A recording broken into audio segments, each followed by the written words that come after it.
بسم اللہ الرحمن الرحیم رب اشرح لی صدری ویسر لی امری واحلل عقدۃ من لسانی یفقہوا قولی ان الحمد للہ نحمده ونستعینه ونستغفره نحمده عز وجل ونشکره على فضله المدرار ونعمه الغزار ونصلي ونسلم على سيدنا ومولانا خاتم أنبيائه وأشرف رسله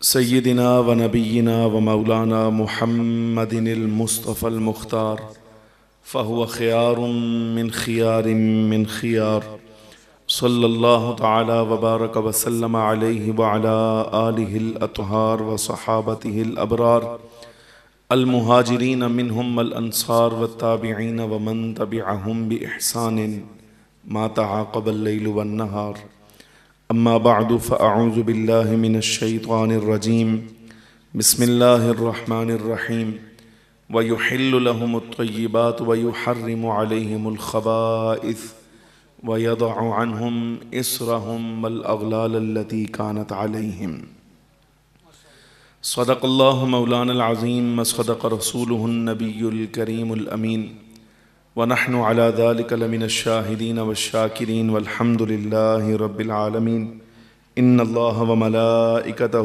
یصلون علی النبی یا ایہا الذین آمنوا صلوا علیہ وسلموا تسلیما الصلاة والسلام علیک یا سیدی یا رسول اللہ وعلى آلك وأصحابك يا سيدي يا حبيب الله الصلاة والسلام عليك يا سيدي يا رسول الله وعلى آلك وأصحابك يا سيدي يا حبيب الله الصلاة والسلام عليك يا سيدي يا رحمة للعالمين وعلى آلك وأصحابك يا سيدي يا شفيع المذنبين انتہائی عزت کے لائق احترام کے لائق جملہ حاضرین و سامعین کرام،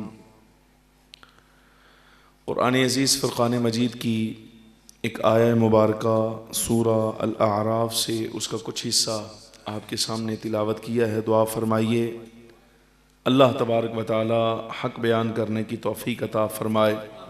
جو گزارشات معروضات پیش کرنا چاہتا ہوں مالک و مولا ہمیں اس کے مطابق عقیدہ رکھنے کی اور عمل کرنے کی بھی توفیق عطا فرمائے۔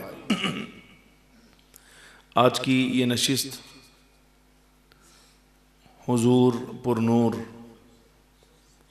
شافع یوم النشور صلی اللہ علیہ وبارک وسلم کے میلاد شریف کے سلسلہ میں انعقاد پذیر ہے۔ محترم المقام عزت مآب فاضل جلیل حضرت علامہ مولانا محمد ساجد صادق نقشبندی صاحب دامت ظلہ العالی نے مجھے حکم فرمایا میں آپ کی خدمت میں حاضر ہوں۔ کثیر تعداد میں علماء کرام اور ائمہ جو اس علاقہ کے ذمہ داران ہیں مجھے قبلہ نے بتایا یہاں جلوہ افروز ہیں، تشریف فرما ہیں، اور جن کی سرپرستی میں یہ پروگرام انعقاد پذیر تھا وہ قبلہ اپنی کسی مصروفیت کی وجہ سے تشریف لے گئے۔ اللہ تبارک و تعالی جل وعلا سب کے علم و عمل میں برکت نصیب فرمائے۔ جملہ احباب جو شریک اجلاس ہیں باری تعالی جل وعلا ہمیں نبی پاک صلی اللہ علیہ وبارک وسلم کے ذکر خیر کی برکت سے دنیا و آخرت میں مستفید فرمائے۔ اس اجلاس کا چونکہ وقت مغرب سے عشاء کے دورانیے میں تھا، اس سے پہلے ظہر سے عصر کے دورانیے میں میرے عزیز حضرت فاضل جلیل علامہ مولانا حافظ محمد عابد علی قادری صاحب ان کا خطاب تھا۔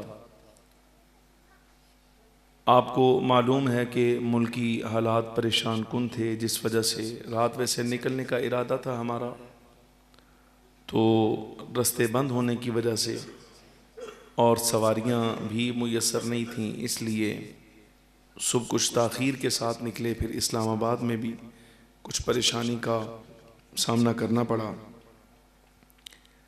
تو اس میں یعنی ہمارا کوئی اختیاری تاخیر نہیں تھی ہماری طرف سے کسی قسم کی.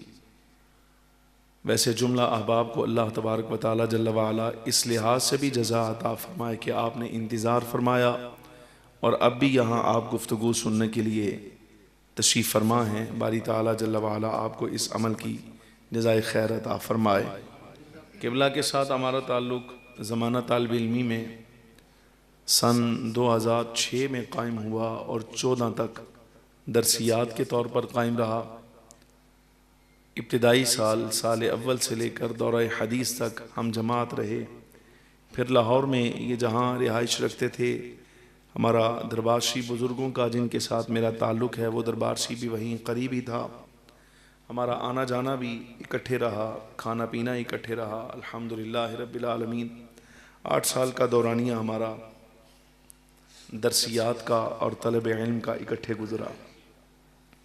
جن چٹائیوں پر بیٹھ کر علامہ ساجد نقشبندی صاحب درس لیتے رہے انہی اساتذہ کرام مشائخ سے ہم نے کندھے سے کندھا ملا کر اسباق پڑھے.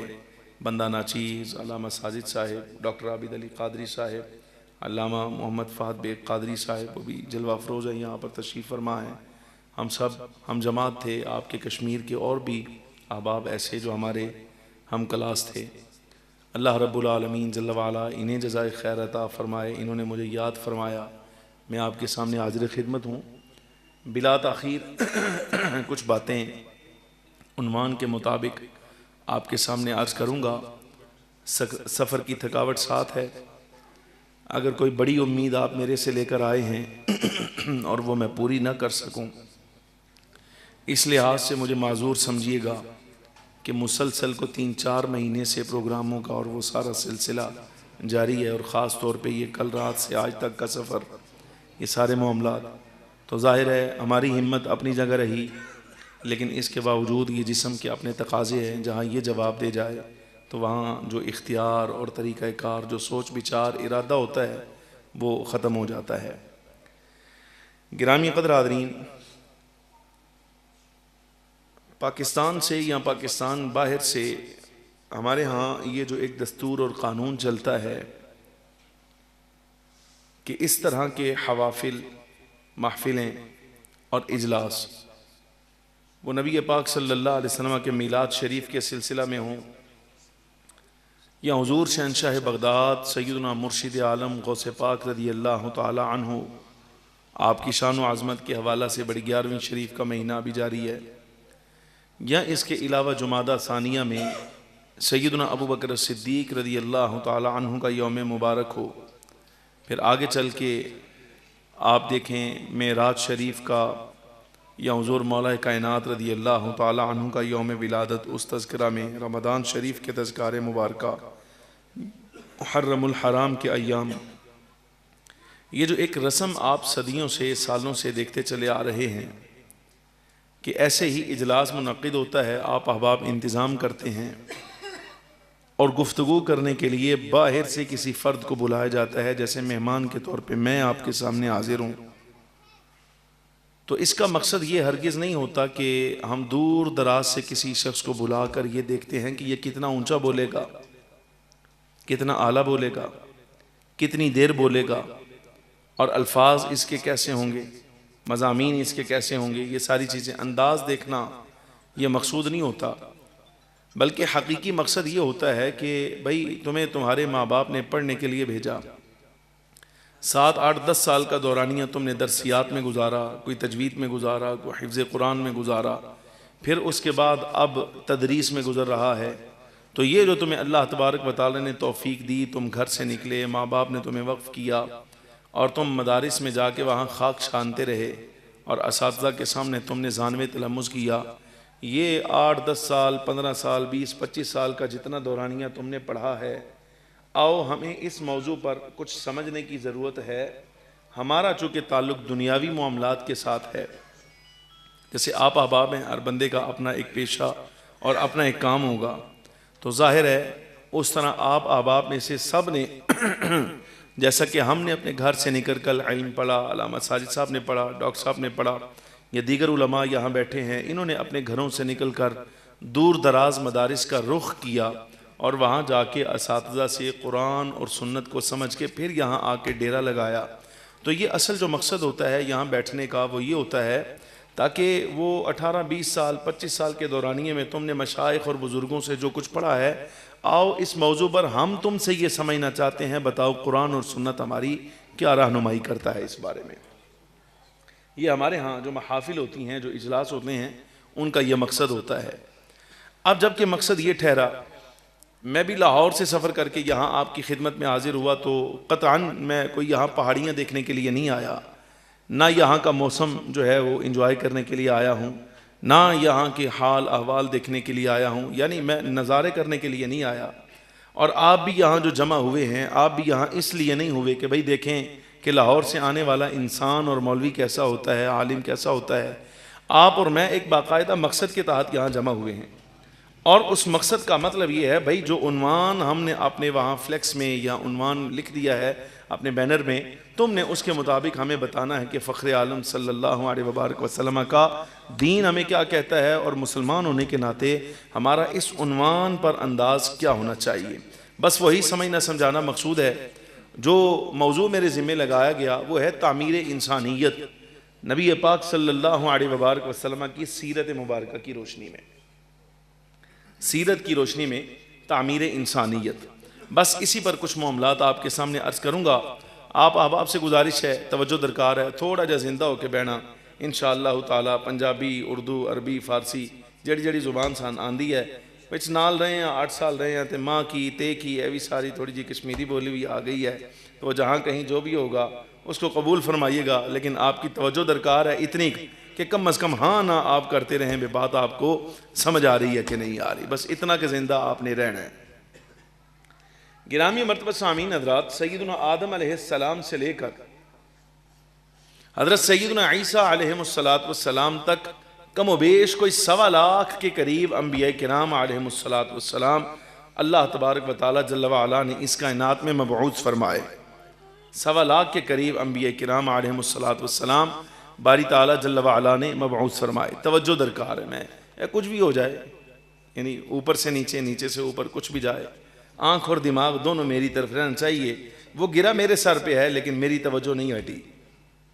اس لیے شروع میں نے عرض کر دیا تھا کہ میں لاہور سے یہاں نظارے دیکھنے کے لیے نہیں آیا، آپ بھی گھروں سے اس لیے نہیں نکلے کہ دیکھیں بھائی اندر باہر کون آ رہا ہے کون جا رہا ہے. توجہ درکار ہے، زندہ رہنا. میں اتنے بیٹھا میں سارا کچھ دیکھ رہا جی تہاڈیاں نظراں کدھر جا رہی ہیں اور دماغ کدھر جا رہا ہے.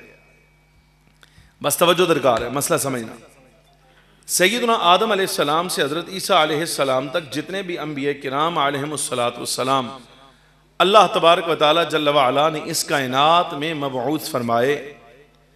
آپ دیکھیں جن انبیاء کرام علیہم السلام کے حال احوال ہمیں میسر ہیں، ملتے ہیں کتابوں میں، قصص الانبیاء میں یا سیرت اور تاریخ کی کتابوں میں جو کچھ ہمیں مواد ملتا ہے، وہاں خاص طور پہ ایک چیز اور بھی آپ کو نظر آئے گی، وہ یہ کہ نبوت کے لحاظ سے جو کمال نبی میں ہونا چاہیے وہ تو اللہ نے دیا ہے.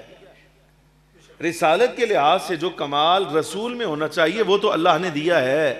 لیکن اس کے ساتھ ساتھ باری تعالیٰ جل وعلا نے ایک مہربانی انبیاء کرام علیہم السلام جو سابقہ انبیاء ہیں ان پر یہ بھی فرمائی ہے کہ جہاں نبوت اور رسالت کے کمالات بہت زیادہ ہیں، جیسے اللہ نے چاہا جتنے چاہا عطا فرمائے ہیں، وہاں ایک خاص احسان یہ بھی ہے کہ سابقہ انبیاء کرام علیہ السلام کی عمریں بہت زیادہ ہو گئی ہیں. یعنی ظاہری عمر تو اپنی جگہ رہ گئی. آپ اگر تاریخ کھنگالیں تو آپ کو پتہ چلے گا کہ کتنے انبیاء کرام علیہ السلام ایسے ہیں بھائی سینکڑوں سال اپنی عمر اپنی جگہ رہی، بلکہ باری تعالیٰ جل وعلا نے انہیں جو تبلیغی عمر عطا فرمائی ہے وہ تبلیغی عمر بھی ان کی سینکڑوں سالوں پر مشتمل ہے. تبلیغی عمر سمجھتے ہیں آپ؟ ساڑھے علی نہیں. آج پہلی باری آئے ہیں، آج تو معافی دے رہے ہیں. تھوڑے والے بہت قافلے جڑے نا ادھر ساڑھے والے ٹردے نے 3 دن واسطے، 7 دن واسطے، سال واسطے، 6 مہینے واسطے. آج معافی، اگلی دفعہ آئے ذرا تو بھی ساڑھے بارے پتہ چل جائے گا اور تو بھی ساڑھے بارے پتہ چل جائے گا. یہ سارے معاملات ہمیں بھی آپ کے بارے میں کچھ نہ کچھ شناسائی ہو جائے گی. باقی پھر عقیدے کی باتیں تفصیلی چلتی رہیں گی انشاءاللہ تعالیٰ. کشمیر کے سفر جاری رہیں گے. لیکن بہرحال مسئلہ سمجھیے گا، یہ ایک ہے ظاہری عمر. یعنی ولادت سے لے کر وصال تک کی عمر جو ہے یہ ہے نبی کی ظاہری عمر مبارک.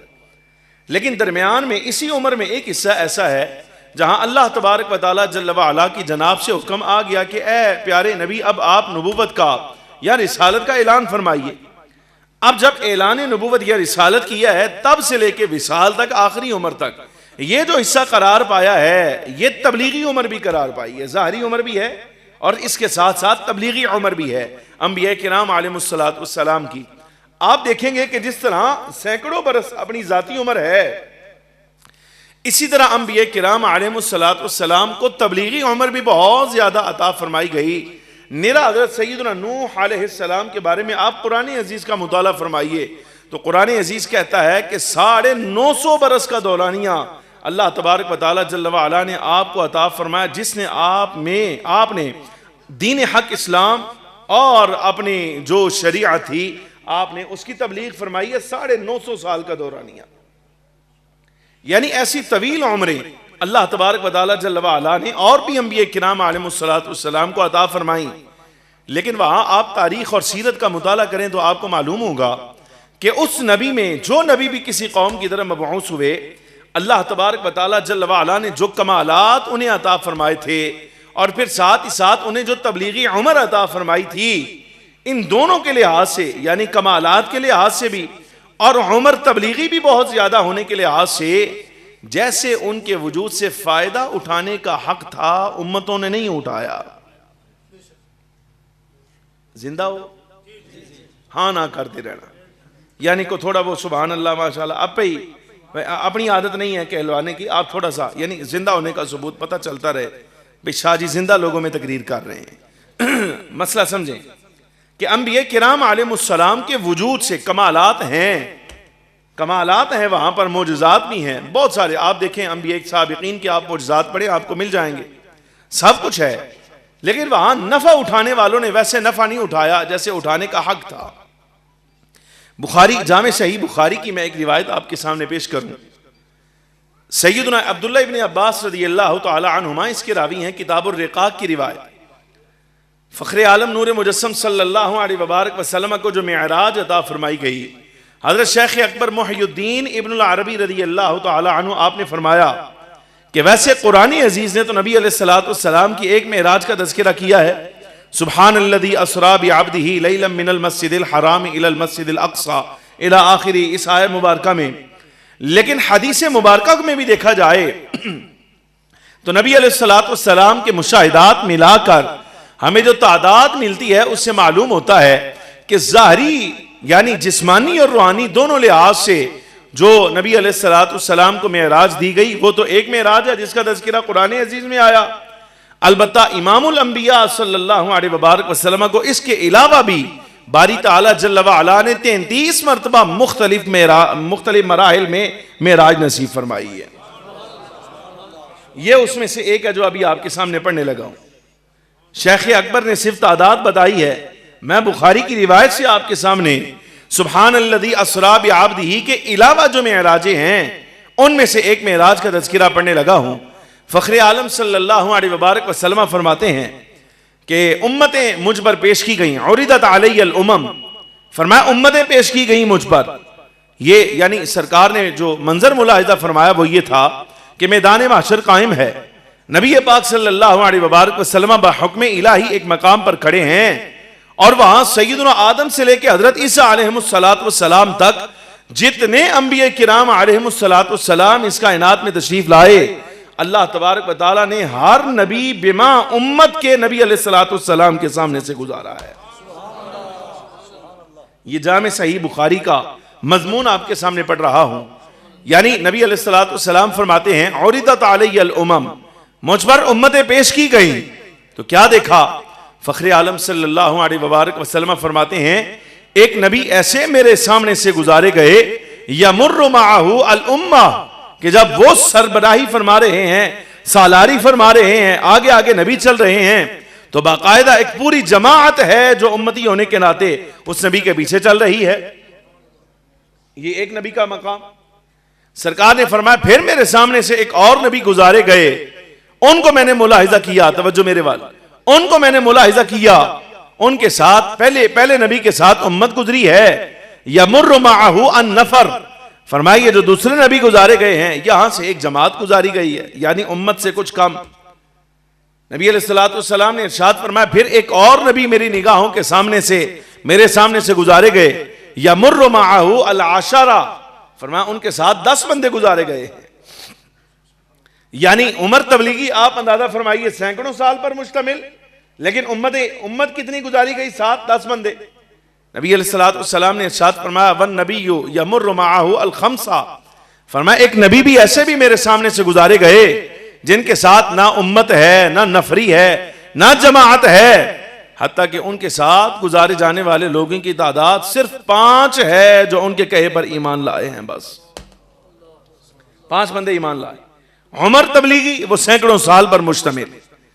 اور آخری جملہ شاید سن کر آپ کو حیرانگی ہو، یہ جامع صحیح بخاری کتاب الرقاق ہے. فخر عالم صلی اللہ علیہ وسلم نے ارشاد فرمایا والنبی یمر وحدہ، فرمایا ایک ذات ایسی بھی میرے سامنے سے گزاری گئی ہے جو اکیلے گزرے ہیں، ان کے ساتھ تھا ہی کوئی نہیں. ان کے ساتھ ہے ہی کوئی نہیں.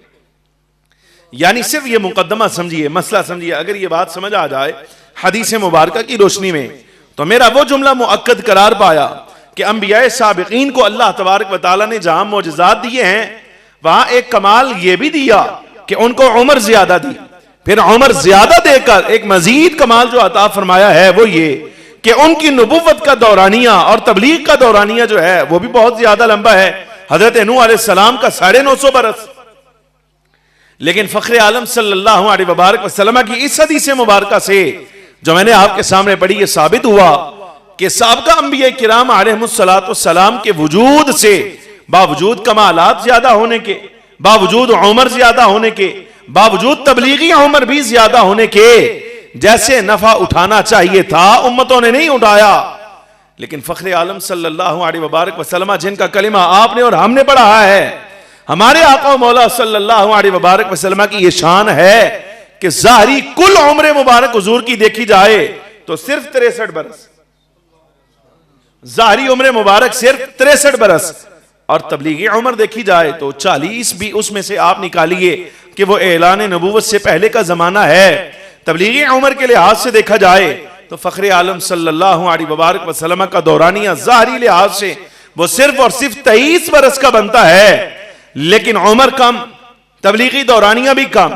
اللہ تبارک و تعالی جل وعلا نے جہاں پہلے انبیاء کو عمریں زیادہ دے کر اور تبلیغی عمر زیادہ دے کر معجزہ دیا ہے، وہاں ہمارے آقا و مولا صلی اللہ علیہ وسلم کو عمر کم دی ہے. یہ کم عمر دینا بھی اس کو معجزہ بنا دیا ہے ہماری تعالی جل وعلا.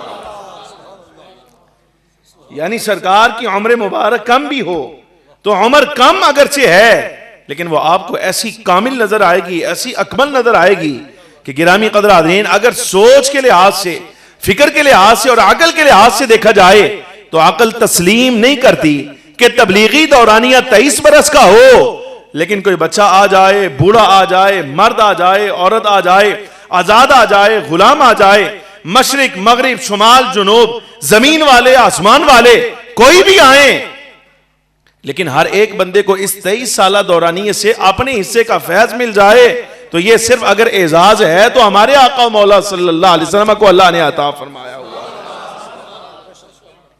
اب آپ آ گئے ہیں یہ سیرت النبی صلی اللہ علیہ وسلم کے میدان میں.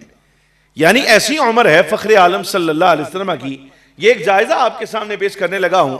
شاید ہو سکتا ہے یہ آپ کے لیے سرکار کی سیرت خالی عنوان سمجھنے میں کافی ہو جائے. اب یہاں آپ ملاحظہ کریں ہر بندے کا پیشہ اپنا ہے. بعض لوگ پیشے کے لحاظ سے بادشاہ ہوتے ہیں، ویسے ہے ذمہ داری، لیکن آج کل پیشہ ہو گیا ہے. جس زمانے میں ہم جی رہے ہیں اس زمانے میں سلطنت، سلطان ہونا، بادشاہ وقت ہونا یہ کسی دور میں ذمہ داری تھی اور کسی دور میں یہ رفاع عامہ کا کام تھا. لیکن جس زمانے میں ہم جی رہے ہیں اب اس دور کے اندر سلطنت کرنا گرامی قدر حاضرین نہ یہ ذمہ داری رہی ہے نہ رفاع عامہ رہا ہے، بلکہ اب یہ پیشہ بن گیا ہے.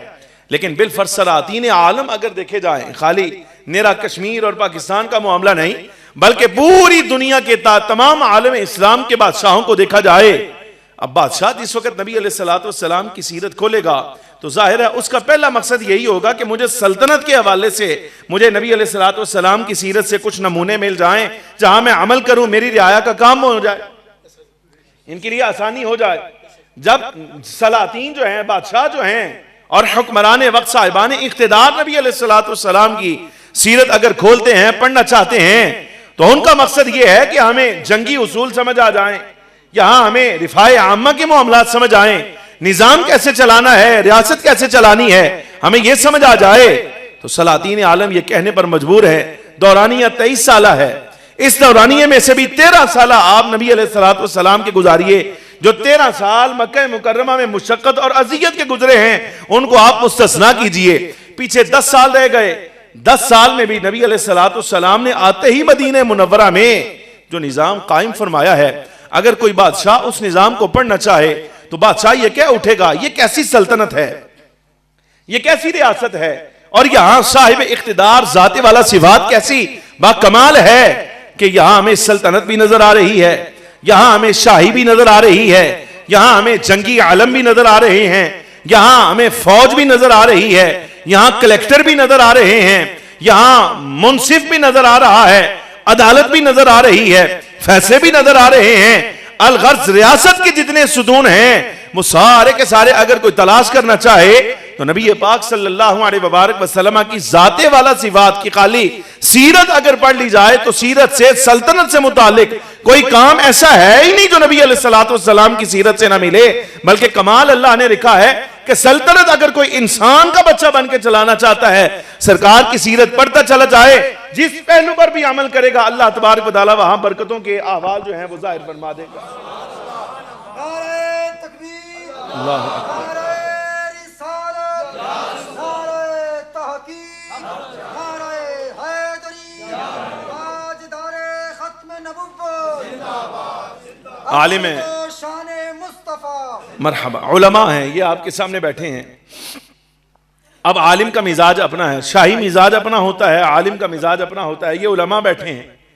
اب مثال کے طور میں نبی علیہ الصلوۃ والسلام کی سیرت پڑھنے والا کوئی عالم ہے، وہ کیا تلاش کرے گا؟ وہ تلاش کرے گا کہیں درس ہے، مدرسہ ہے، عالم ہے، تلاش کرے گا کہ یہاں فتویٰ ہے، قضاء ہے، یعنی کوئی ایسا پہلو جو علم سے متعلق ہے مجھے مل جائے۔ تو نبی پاک صلی اللہ علیہ وبارک وسلم کی یہی مختصر 23 سالہ دورانیہ سرکار کی سیرت کا جب عالم کھولے گا تو اس کو پتہ چلے گا بھئی یہاں مدرسہ بھی مل گیا ہے، یہاں درس بھی مل گیا ہے، یہاں واعظ بھی مل گیا ہے، یہاں افتاء بھی مل گیا ہے، یہاں قضاء بھی مل گئی ہے، یعنی علم سے متعلق کوئی گوشہ ایسا ہے ہی نہیں جو نبی پاک صلی اللہ علیہ وبارک وسلم کی سیرت سے نہ ملا ہو ہمیں، بلکہ سارا کچھ ہم نے لیا ہی سرکار کی ذات سے ہے، بھئی اور کہاں سے لیا ہم نے؟ یہ عالم کے پڑھنے کا انداز ہے۔ اچھا بالفرض صوفی بندہ بیٹھ جائے، صوفی کیا چاہے گا؟ وہ کہے گا خانقاہ مل جائے، وظیفے مل جائیں، اوراد مل جائیں، گریہ و بقا مل جائے، زہد اور غنا مل جائے، یہ ساری چیزیں ملیں۔ تو اگر صوفی سے پوچھا جائے بتاؤ بھائی حضرت صاحب کہ آپ کو آپ کا مقصود مل گیا؟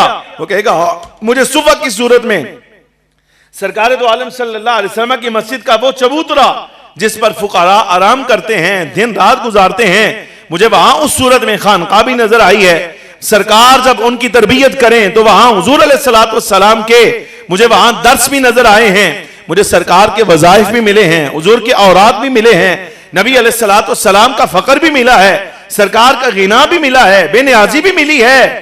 یعنی سلاطین ہو، علماء ہو، یہاں جناب والا یہ صوفیاء، جو بندہ اپنی طبیعت کے مطابق سرکار کی سیرت سے جو چاہتا ہے، اللہ تبارک و تعالیٰ نے اس مختصر سیرت میں یہ کمال رکھا ہے کہ ہر بندے کو اپنی جو مطلوبہ شے ہے وہ ساری کی ساری واضح مل رہی ہے، کسی قسم کا کوئی نقص ہے ہی نہیں یہاں اس سیرہ پاک میں۔ اب یہی وجہ ہے کہ آپ تھوڑا سا اگر حاضر رہیں، یہ ساری چیز اس وقت آپ سمجھ گئے، مقدمہ سمجھ گئے، اب شاید ہو سکتا ہے آپ کو یہ آیہ مبارکہ سمجھنے میں آسانی رہے۔ جب فخر عالم صلی اللہ علیہ وبارک وسلم کی سیرت میں ہر طرح کا پہلو آپ کو مل رہا ہے تو اللہ تبارک و تعالیٰ جل وعلا نے پھر یہ اعلان فرمایا، اور اعلان بھی دیکھیے کیسا زبردست ہے۔ فرمایا لَقَدْ كَانَ لَكُمْ فِي رَسُولِ اللَّهِ أُسْوَةٌ حَسَنَةٌ، تحقیق تمہارے لیے ضرور بھی ضرور محبوب کریم صلی اللہ علیہ وسلم کی زندگی میں بہترین نمونہ موجود ہے، بہترین نمونہ موجود ہے۔ علامہ علوسی بغدادی رحمت اللہ تعالیٰ علیہ اس آیت کے تحت لکھا آپ فرماتے ہیں آیت کا معنی یہ ہے کہ جو بندہ جس حال میں بھی دینی رہنمائی چاہتا ہے وہ نماز میں کھڑے ہو کر رب العالمین جل وعلا کی بارگاہ سے جس صراط مستقیم کی طلب کر رہا ہے کہ میرے مالک مجھے صراط مستقیم پر چلا دے، وہ صراط مستقیم پر اگر چلنا چاہتا ہے تو باری تعالیٰ جل وعلا نے یہاں اعلان کر دیا ہے کہ اگر دیکھنا چاہے صراط مستقیم کیا ہے تو ظاہر ہے بادشاہ اپنی نظر کے مطابق صراط مستقیم دیکھے گا، عالم اپنی نظر کے مطابق صراط مستقیم دیکھے گا، صوفی اپنی طبیعت کے مطابق صراط مستقیم تلاش کرے گا، لیکن سیدھی راہ وہ جو بندے کو چلتے ہوئے رب کے ساتھ ملا دے۔ علامہ بغدادی رحمت اللہ علیہ فرماتے ہیں اگر باری تعالیٰ جل وعلا نے وہ راہ بنائی ہے تو مصطفیٰ کی سیرت میں تمہارے سامنے رکھ دی ہے، تم سرکار کی سیرت کو اپناؤ، اللہ تبارک و تعالیٰ جل وعلا تمہیں اپنی جناب تک رسائی جو ہے وہ عطا فرما دے گا۔ شاید ہو سکتا ہے آپ کو اس ارشاد کا مطلب سمجھ نہیں آیا، میں ویسے سمجھاتا ہوں۔ علامہ شاہد صاحب موجود ہیں، تصدیق کریں گے، دیگر علماء مشائخ موجود ہیں، تصدیق کریں گے، وہ بتائیں گے۔ نبی پاک صلی اللہ علیہ وبارک وسلم نے جب حضرات صحابہ کرام علیہم رضوان کو کسی لشکر میں بھیجا، مہم پر بھیجا، عام ازیں وہ اصحاب کی علمی مہم ہے یا جنگی مہم، سرکار کی عادت مبارکہ یہ ہے، نبی علیہ السلام نے ہر لشکر میں ایک بندہ سالار بنایا، امیر مقرر فرمایا، اور امیر کے بارے میں نبی پاک صلی اللہ علیہ وبارک وسلم کا حکم یہی تھا، یہ بنایا اس لیے ہے کہ سفر میں جہاں کہیں نماز کا وقت ہو جائے تم نے اس کی اقتداء میں نماز پڑھنی ہے، جو فیصلہ تمہارا کرنا ہوگا پڑاؤ کرنے کا، چلنے کا، کھانے کا، پینے کا، وہ سارا کا سارا یہ امیر کرے گا۔ لیکن جملہ سمجھنا، نبی پاک صلی اللہ علیہ وبارک وسلم نے ہر امیر کے بارے میں یہی فرمایا بھائی اقتداء کرنی ہے، لیکن ساتھ ایک شرط لگائی، فرمایا شرط یہ ہے کہ معصیت والا کام نہیں ہونا چاہیے، فی المعصیہ، معصیت کے کام میں یعنی گناہ کے کام میں کسی بندے کی اقتداء نہیں کی جائے گی، یہ اصول نبی علیہ السلام نے دے کر بھیجا ہے۔ مطلب یہ ہوا کہ عالم ہو اس زمانے کا، بادشاہ ہو یا جناب والا کوئی اور کسی پیشے سے بھی تعلق رکھنے والا کوئی فرد بھی جس کی اطاعت کی جانی ہے، شرط یہ ہے کہ وہ کسی گناہ کے کام کا حکم نہ دے، اگر شریعت کے مطابق کسی کام کا حکم دیتا ہے تو ایسی صورت میں اس کی اقتداء کی جائے گی، اس کا حکم مانا جائے گا۔ لیکن یہ اصول سمجھ لیں کہ اگر بالفرض وہ امیر تو ہے، سربراہ ہے، سالار ہے، لیکن جس کام کا حکم دے رہا ہے وہ معصیت ہے، گناہ کا کام ہے، تو نبی پاک صلی اللہ علیہ وسلم کے فرمان کا معنی یہ ہے اب یہ نہیں دیکھا جائے گا کہ امیر ہے، اب یہ نہیں دیکھا جائے گا کہ بادشاہ ہے، بلکہ اگر گناہ کا حکم دیتا ہے تو بادشاہ ہوگا تو گھر میں ہوگا، اب اقتداء اللہ کے نبی کی جائے گی اور نیکیوں میں کی جائے گی جس کی اقتداء ہوگی، بس اس کے علاوہ کسی امر میں اقتداء نہیں ہے، یعنی نیکی کے امر میں اقتداء۔ آپ اندازہ فرمائیے دنیا میں کوئی امام مقرر کر دیا جائے، بڑے سے بڑا عالم، بڑے سے بڑا شیخ، بڑے سے بڑا صوفی اور بڑے سے بڑا پیر، مربی، قاضی اور جج بھی لے لیا جائے تو گرامی قدر عظیم یہ شرط ہے، فرما برداری اس وقت تک ہے جب تک نیکی کے کام کا حکم دے رہا ہے، جہاں برائی کا حکم دے گا نبی پاک صلی اللہ علیہ وبارک وسلم نے فرمایا کہ وہاں اس کی پیروی نہیں کی جائے گی، قید لگائی ہے، نبی علیہ السلام نے حد بندی کی ہے، ہر بندے کا دائرہ بنایا ہے۔ لیکن فخر عالم صلی اللہ علیہ وسلم کے کیا کہنے، اللہ تبارک و تعالی جل وعلا نے حضور کی اطاعت کا حکم دیا، پیروی کا حکم دیا، لیکن آپ اندازہ فرمائیے قرآن عزیز کی جتنی آیات میں جملہ اہل اسلام کو اللہ تبارک و تعالی نے فرمایا کہ محبوب کی فرما برداری کرو، کسی ایک آیت میں بھی رب العالمین جل وعلا نے نہ کوئی حد رکھی ہے، نہ کوئی قید رکھی ہے، نہ کوئی شرط رکھی ہے، نہ کوئی تعین رکھا ہے کہ اس کام میں پیروی کرنا، اس میں نہ کرنا۔ بھئی آپ آیت کا مفہوم سمجھیں نہ مزاج سمجھیں۔ لَقَدْ كَانَ لَكُمْ فِي رَسُولِ اللَّهِ أُسْوَةٌ حَسَنَةٌ، رسول اللہ کی ذات میں تمہارے لیے اللہ نے بہترین نمونہ رکھ دیا ہے۔ مالک کوئی شرط قید نہیں ہے یہاں پر، جیسے حضور نے فرمایا ہے بھئی نیکی میں کرنا، گناہ میں نہ کرنا، تو یہ آپ یاد رکھیے گا آیت بول کر بتائے گی یہی معنی کہ نہ مصطفیٰ کریم صلی اللہ علیہ وبارک وسلم کی اطاعت کرنے میں اللہ نے نہ کوئی شرط رکھی ہے، نہ کوئی قید رکھی ہے، نہ کوئی تعین رکھا ہے، اس لیے کہ سرکار کی جملہ سیرت ایسی کامل ہے کہ یہاں شبہ ہی نہیں ہے کہ یہاں کوئی غلط کام کا حکم آ جائے، شبہ بھی نہیں یہاں پر، یعنی اندازن بھی شبہ ذرہ برابر بھی اگر کوئی بندہ یہ سوچ بھی کر لے آئے کہ شاید نبی پاک صلی اللہ علیہ وبارک وسلم کے کسی امر کا حال وہ ہو جائے جو عام کسی بڑے بندے کا ہو جاتا ہے، نہ اگر ایسا ہوتا تو رب العالمین جل وعلا سرکار کے اسوہ کو بھی قیود کے ساتھ اور حدود کے ساتھ بیان کرتا، لیکن جب ہر قید سے باہر لا کر نبی علیہ السلام کی سیرت مبارکہ کو اللہ نے کامل قرار دیا ہے، تو اس کا مطلب یہ ہوا کہ اب سیرت کا کوئی گوشہ ایسا ہے ہی نہیں جہاں کوئی بندہ یہ تصور کرے کہ یہاں یہ نقص موجود ہے۔ اس لحاظ سے آپ عام لفظوں میں اگر تعین کرنا چاہیں اس بندے کا بھی آپ اگر فیصلہ کرنا چاہیں جس نے کہا کہ حضور کو لکھنا نہیں آتا تھا، حضور ان پڑھ تھے، حضور ان پڑھ تھے، تو گرامی قدر حاضرین آسانی سے آپ تعین کیجئے، اگر نبی پاک صلی اللہ علیہ وبارک وسلم کا نہ لکھنا عیب ہوتا، حضور کا نہ لکھنا عیب ہوتا، تو اللہ تبارک و تعالی جل وعلا اس عیب کے ہوتے ہوئے کیسے ممکن تھا کہ نبی علیہ السلام کے بارے میں یہ فرمائے بے ہر امر میں تم نے حضور کے پیچھے چلنا ہے، کبھی اپنی تم نے کرنی ہی نہیں، اپنی مرضی تم نے۔ گزاری سمجھ آئی کہ نہیں آئی؟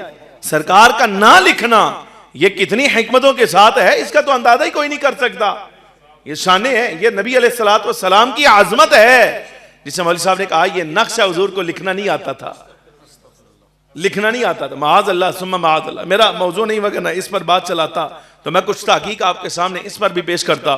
اب آپ اصل یہ صرف تھا مقدمہ، یہ تمہید تھی ابھی جو میں نے آپ کے سامنے باندھی ہے سرکار کی سیرت مبارکہ کے بارے میں کچھ واقعات آپ کے سامنے عرض کرتا ہوں تاکہ یہ ہمارے لیے نمونہ ہو جائے۔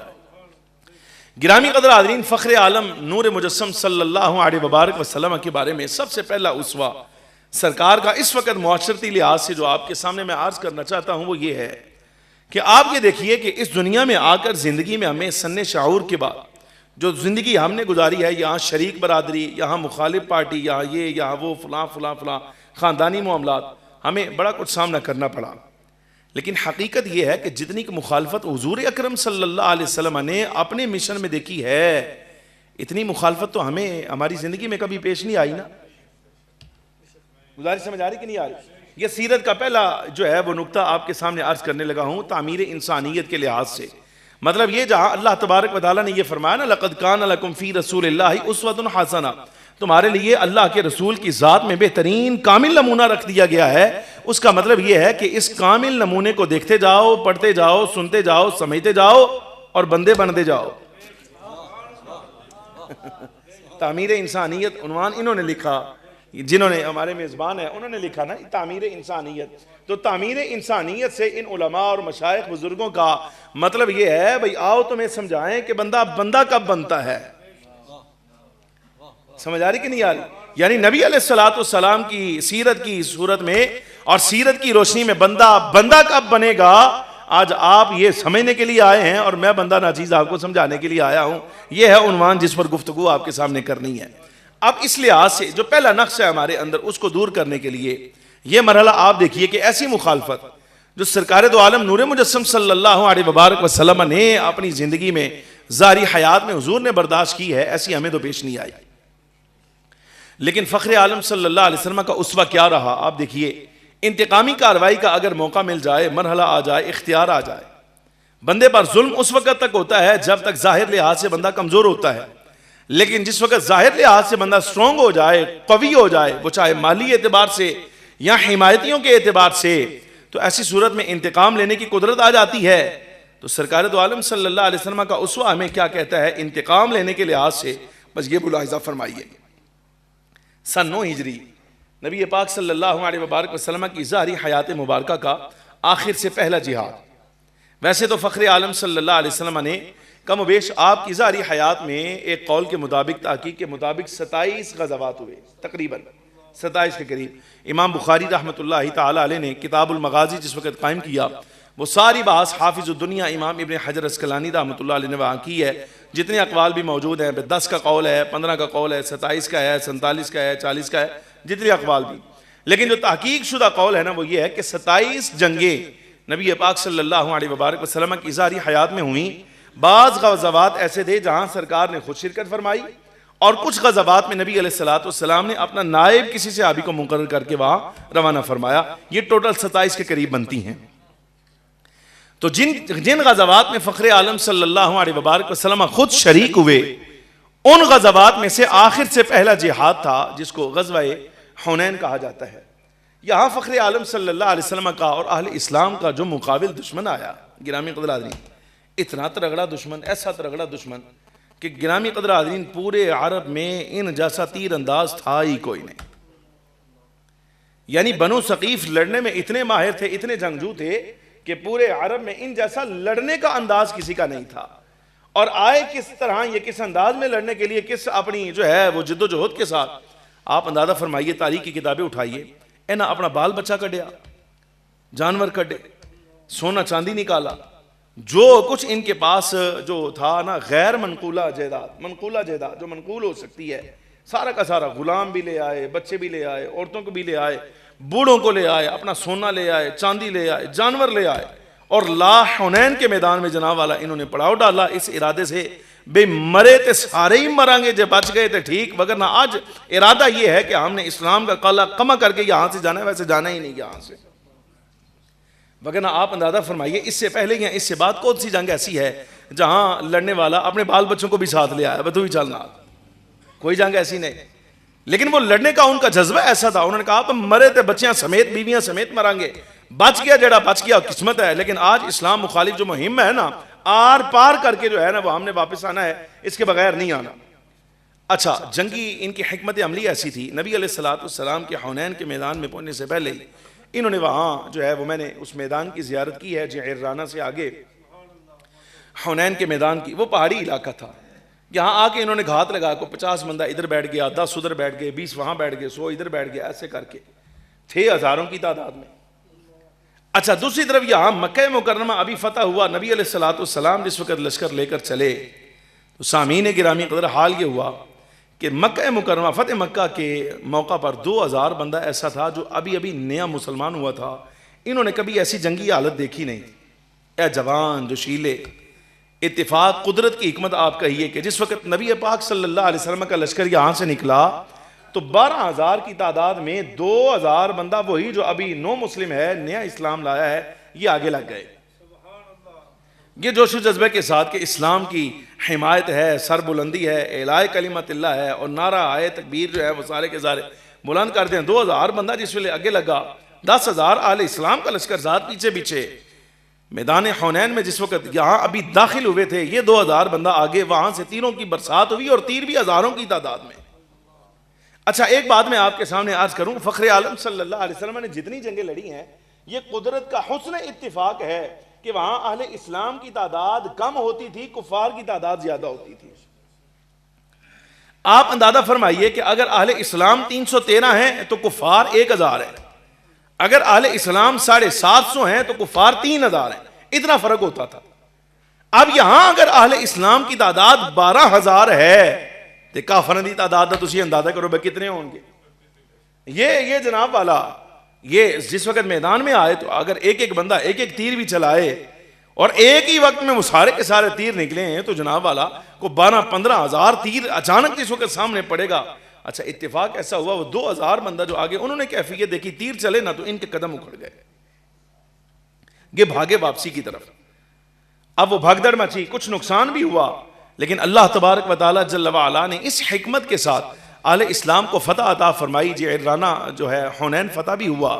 درمیان میں جس وقت تیروں کی بوچھاڑ ہوئی نا اور آزمائش کا وقت آیا، جملہ یہ ہے قابل غور، نبی پاک صلی اللہ علیہ وسلم کی بارگاہ عالی میں بعض اصحاب حاضر ہوئے، آج کے یا رسول اللہ صلی اللہ علیہ وسلم، ہمیں آج بنو ثقیف کی طرف سے بہت دشواری کا، سختی کا سامنا کرنا پڑا ہے، ان کے تیروں نے ہمیں جلا کے رکھ دیا ہے، حضور انہاں دے خلاف دعا فرماؤ، اللہ انہاں نیست و نابود فرمائے، غرق ہو جان، انہاں دا بیڑا غرق ہو جائے، حضور دعا فرماؤ۔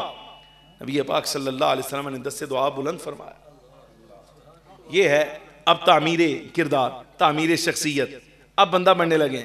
فخر عالم صلی اللہ علیہ وبارک وسلم نے دست دعا بلند فرمایا، اور اصحاب کا تقاضا یہ تھا حضور دعا فرماؤ اللہ ان کی نسلوں کو برباد کرے، لیکن امام الانبیاء صلی اللہ علیہ وسلم دست دعا بلند فرما کے حضور فرماتے ہیں اللہم اہدی ثقیفہ، اللہم اہدی ثقیفہ، اللہم اہدی ثقیفہ وأتی بہم، اے اللہ بنو ثقیف کو ہدایت عطا فرما اور انہیں ہدایت دے کر میری بارگاہ میں پیش کر دے، انہیں میرا غلام بنا دے۔ حمایت ساتھ ہے. ثم انزل اللہ سکینتہ علی رسولہ وعلی المؤمنین وانزل جنودا لم تروها. وہاں لشکر اترے ہیں، فرشتے آئے ہیں، حمایت آئی ہے، مدد آئی ہے، لیکن اس کے باوجود آپ دیکھیے اہل اسلام بھی ساتھ، حضرات صحابہ، فرشتوں کی تعداد بھی قرآن عزیز بتا رہا ہے ساتھ ہے. انتقام لینے کی پوری اس وقت جو ہے وہ قوت طاقت موجود ہے، لیکن اس کے باوجود فخر عالم صلی اللہ علیہ وسلم نے انتقامی کارروائی نہیں بلکہ فرمایا اللہم اہدی ثقیفہ، اے اللہ بنو ثقیف کو ہدایت عطا فرما اور ہدایت دے کر انہیں میرے قدموں میں لا کے ڈال دے میرے مالک. باتی بہم، انہیں میرے پاس لے آ. محبت کی بات آپ کو سناؤں، شاید ہو سکتا ہے اس سے عقیدہ بھی آپ کا بھلا ہو جائے. جس وقت لشکر فتح ہوا اور انہیں ہزیمت کا شکار ہونا پڑا، یہ بھاگ گئے، مال قابو آیا، عورتیں قابو آ گئیں، بچے قابو آ گئے، سونا چاندی قابو آ گیا، جانور قابو آ گئے. آپ اندازہ فرمائیے کہ جس وقت حنین کا مال غنیمت تقسیم ہوا تو ایک ایک بندے کے حصے میں 100 اونٹ آئے. 100 اونٹ جناب 24,000 اونٹ جڑا ہے وہ اس ویلے نپیا ہے مال غنیمت کے طور پہ. 24,000 اونٹ، بکریوں کی تعداد اس کے علاوہ کلوؤں کے حساب سے. گرامی قدر حاضرین، ایک ایک بندے کے حصے میں سونا آیا، چاندی آئی، کلوؤں کے حساب سے. اچھا، ان کے جو مجاہدین تھے، ان کے لڑنے والے کے سارے بھاگ گئے. جس وقت یہ سارا معاملہ ہو گیا، فخر عالم نور مجسم صلی اللہ علیہ وسلم نے جعرانہ کے مقام پہ مال غنیمت تقسیم فرما دیا. ان کے بچے، خواتین، بوڑھے، جانور ہر شے تقسیم ہو گئی. تو انہیں کسی نے مشورہ دیا، آپس میں سر جوڑا پہ کیا کرنا چاہیے. بال بچہ سارا کا سارا جو ہے وہ قیدی بن گیا ہے، کیا کرنا چاہیے. اب یہ تو اچھی بات نہیں ہے، یہ بھلی عادت نہیں کہ بیوی بچوں کو جو ہے وہ غلامی میں چھوڑ دیا جائے، تو خدا ہم آزاد پھرتے رہیں، یہاں سے بھاگ جائیں. کیا کرنا چاہیے، پھر لڑیں. تو بچوں کسی سیانے نے کیا، انہوں نے کہا نہیں، لڑنا نہیں. اب نبی علیہ السلام کی خدمت میں حاضر ہو جاؤ اور سرکار کی بارگاہ میں جا کر گزارش کرو، حضور ہم کلمہ پڑھنے کے لیے تیار ہیں اس شرط پر کہ آپ ہمارے بال بچوں کو آزاد فرمائیں. تو سرکار رحیم ہیں، حضور رعوف ہیں، مہربان ہیں، سرکار عنایت فرمائیں گے. کلمہ جس وقت تم پڑھ لو گے نا تو تمہارا سب کچھ واپس ہو جائے گا، جاؤ جا کر حضور سے معافی مانگ لو. اچھا، میں 2 روایتیں یہاں پر پڑھوں گا. ایک تو ہے پورا لشکر آیا حضور کی بارگاہ میں، کلمہ پڑھا. کلمہ جیسے ہی پڑھا، فخر عالم صلی اللہ علیہ وسلم کی بارگاہ میں کلمہ پڑھنے کے بعد انہوں نے گزارش کی، حضور ہمارے بال بچے آپ کے قبضہ میں ہیں، غلام بنا لیے گئے ہیں، کچھ رحم فرمائیں، کچھ شفقت فرمائیں. تو امام الانبیاء صلی اللہ علیہ وسلم نے ارشاد فرمایا میں نے تو تمہارا بڑا انتظار کیا ہے، تم آئے تاخیر کے ساتھ ہو. اب جب کہ مال غنیمت میں نے تقسیم کر دیا ہے تو ملکیت میں نے اصحاب مہاجرین و انصار کو دے دی ہے. اب میں سفارش کر دیتا ہوں، مرضی ان کی ہے، اختیار ان کا ہے. فرمایا مرضی ان کی، اختیار ان کا، سفارش میں کر دیتا ہوں. فخر عالم صلی اللہ علیہ وسلم نے اصحاب یہ جو تھے مہاجرین و انصار سب کو جمع کیا اور جو جملے حضور نے ارشاد فرمائے جملوں پر غور کیجیے گا. سرکار دو عالم صلی اللہ علیہ وسلم نے ارشاد فرمایا اے جماعت مہاجرین و انصار، تمہارے بھائی آئے ہیں کلمہ پڑھ کے. فرمایا یہ کلمہ پڑھ کے تمہارے بھائی آئے ہیں اور یہ مسلمان ہو گئے ہیں. جو میرے حصے میں ان کے غلام آئے تھے ان کو میں نے آزاد کر دیا ہے، تو تم دیکھ لو تم نے کیا کرنا ہے. تو اب مہاجر اور انصار حضور کا تربیت یافتہ ہے، کسی ایماندہ تربیت یافتہ نہیں. اے جملہ بھی ساری زندگی تسی یاد رکھنا اس واسطے کہ موضوع آپ نے ذمہ لگایا ہے تو ٹھیک، وگرنہ اگر آزاد ہوندہ نا میں پھٹے تو آٹے تھے پورے اکھاڑ کے جانے سن، ایتھو لے کے پنڈی تک پورا سیک جڑا نا اللہ دے حکم دے نال چھاڑ کے جانا سی. لیکن نہیں، آپ نے موضوع ایسا رکھا ہے یہاں گرما گرمی آپ کے ساتھ ہو نہیں سکتی. یہ اس لیے کہہ رہا ہوں، یہ اس لیے قبلہ اب آپ کی اجازت ہے تو کہہ دیتا ہوں، اس لیے کہ یہ جماعت نبی پاک صلی اللہ علیہ وسلم کی ہے، عام عظیم مہاجر ہوں یا انصاری، یعنی اصحاب ہوں یا آل اولاد، یہ تربیت یافتہ حضور کے ہیں. لیکن کیسی عجیب بات ہے کہ آپ کو اپنی تربیت پر ناز ہو جائے اور حضور کی تربیت کے بارے میں آپ کہیں کہ بندے ہی نہیں رہ گئے تھے. یعنی صحابہ اہل بیت کے بارے میں کسی کی زبان اگر دراز ہوتی ہے، حضور کے کسی صحابی کے بارے میں سید ہونے کے ناطے کہہ رہا ہوں، پڑھا کے کہہ رہا ہوں، جاہل آدمی نہیں. الحمدللہ رب العالمین 27 سالہ دورانیہ ہے ہمارا قرآن حدیث پڑھنے کا، اور یہاں جاہل آدمی محض اتنی بات پہ اٹھتا ہے کہ میری نسبت ہے سعادات کے ساتھ، لہذا میں کسی کو بھی گالی دے لوں مجھے اجازت ہے. میں کسی کے باپ کو بھی اجازت نہیں ہے کہ سرکار کی نسبت والی کسی شے کو گالی دے جائے، کسی کے باپ کو بھی اجازت نہیں ہے یہاں پر. اس لیے کہ یہ یاد رکھنا یہ عقیدے کا مسئلہ ہے. پڑھا کے کہہ رہا ہوں، تم زوات کو گالیاں دے رہے ہو، یہ یاد رکھنا حضور کے قدموں کے ساتھ پتھر بھی لگ جائے تو جو گالی دے گا، تحقیر کرے گا، دائرہ اسلام سے خارج ہو جائے گا، کافر بے ایمان ہو جائے گا وہ بندہ. اور اصحاب کے بارے میں ایسی زبان، حضور کی آل اولاد کے بارے میں یا حضور کی ازواج کے بارے میں سوال ہی پیدا نہیں ہوتا، سوال ہی پیدا نہیں ہوتا۔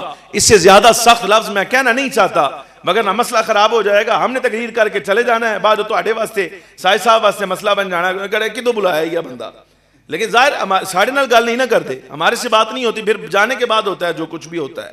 تو یہ مسئلہ یاد فرمائیں، یہ حضور کے تربیت یافتہ ہیں۔ یار آپ جملے دیکھیں، مال ہاتھ آ جائے، سنگیو مال ہاتھ آیا ہوئے، سونا چاندی ہاتھ آیا ہوئے، جانور ہاتھ آئے ہون، بس پورے انسان ہاتھے آ جان، یعنی غلام بنا لیے جائیں، بچے غلام، عورتیں غلام، مرد غلام، تو آپ کو لگتا ہے کوئی بندہ کتنا ہی تربیت یافتہ ہو بھلا ایسا جملہ کہے گا جو حضور کے اصحاب نے کہا؟ جملہ سننا، یا رسول اللہ صلی اللہ علیہ وسلم، جب حضور نے فرمایا نا اے مہاجرین و انصار تمہارے بھائی آئے ہیں کلمہ پڑھ کے، میں نے اپنے حصے میں میری غلامی میں جتنے ان کے قبیلے کے لوگ تھے سارے آزاد کر دیے ہیں، تم دیکھ لو تم نے کیا کرنا ہے۔ تو مہاجرین و انصار ایک زبان سے ایک ہی جملہ کہا، عرض کیا حضور ہم مالک اب ہیں، مالک ہی آپ ہیں، حضور آپ مالک ہیں، ہم کہاں مالک، آپ نے دیے تو ہم نے رکھ لیے، اب جب کہ آپ نے آزاد کر دیے ہیں تو یہ ہمارا اختیار کہاں ہے کہ ہم ان کو غلام بنا کے رکھیں۔ ایک زبان سے سب نے ایک ہی جملہ کہا، حضور ہماری طرف سے ہر بندہ آزاد ہے، مرد آزاد ہیں، بچے آزاد ہیں، ان کی اولادیں آزاد ہیں، یا رسول اللہ ہماری طرف سے کسی قسم کی کوئی پابندی نہیں۔